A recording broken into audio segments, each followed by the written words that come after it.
we just sit here? Let's make it like a John Cage thing where we just sit here and it's like 4 minutes and 32 seconds of silence. Very Pinteresque.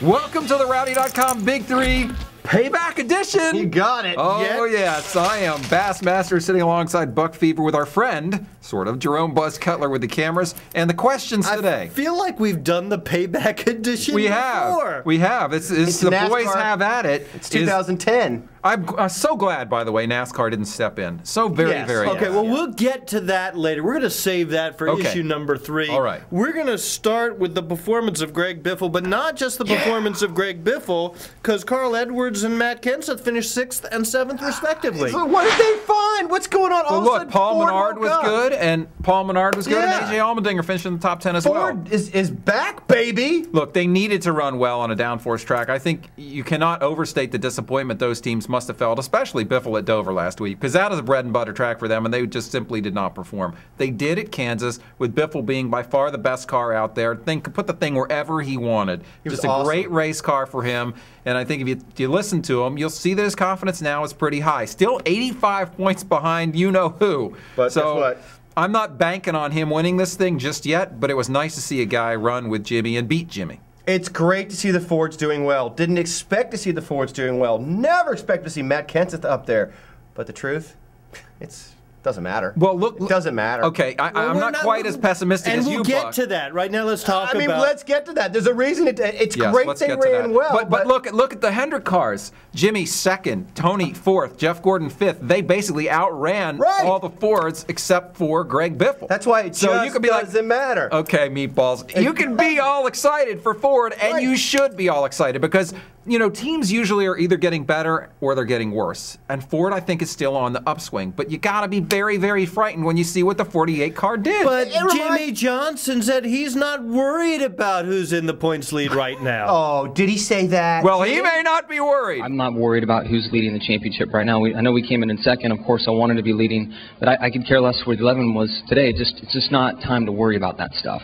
After Talladega, I think teams and drivers can then work on a strategy of either protecting or taking chances. But we just have to get deeper into the chase to really be concerned about who the points leader is. Yeah. He may not be worried. He'd be worried. But I think everyone else needs to be a little concerned when you watch the guy come out, struggle at the beginning. Now, we've seen this earlier in the year where he struggles, gets stuck back in traffic, and a couple 3 races in mid-season, he couldn't get it back.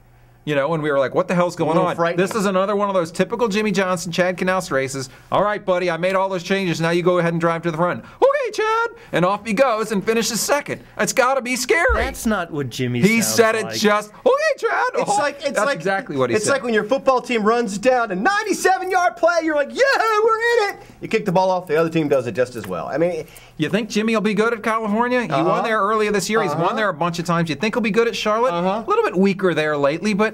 You think he'll be good at Martinsville? I think he'd probably be good at Martin. At some point, it starts to feel inexorable, and these other guys, what they have to do, they've got to hang with this dude until Miami. All right, well, let's move on to issue number 3. Really, the story of the race had nothing to do with Jimmie Johnson or Greg Biffle. It was all David Rudiman, Kyle Busch. Let's hear from David Rudiman post-race. David Rudiman not looking at the camera.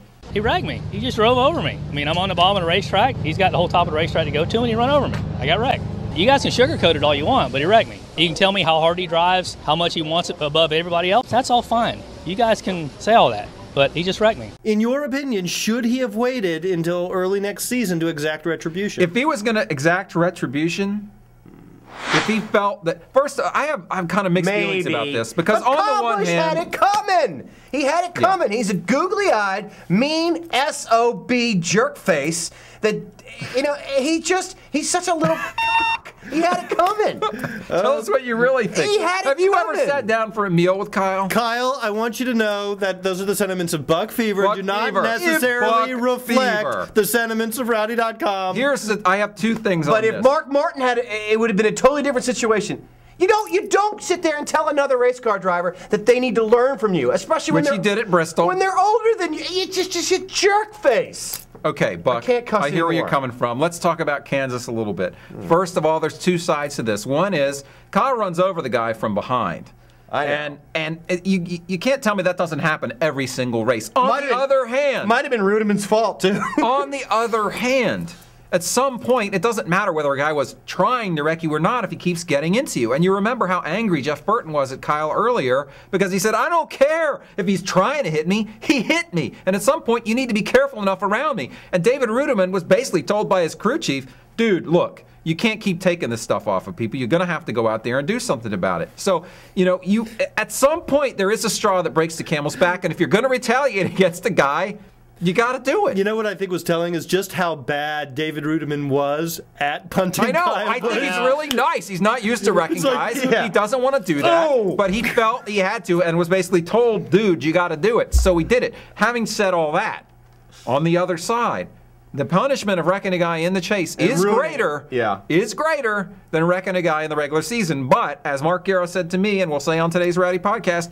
you better believe that Kyle Busch will be a little more careful around David Rudiman. So perhaps that means mission accomplished. And that means mission accomplished for today's Rowdy.com Big Three as well. For Buck Fever and Bassmasters, join us at Rowdy. Weigh in on this issue. There are issues to talk about after Kansas. Is Jimmie going to kick everyone's butt? Did David Rudiman do the right thing? So many things to talk about in this wonderful sport we call NASCAR racing. Please come to Rowdy, join us, and talk about it. Won't you please? Use your mouth. I said please. Please. Why would you use your mouth on a website? To lick it.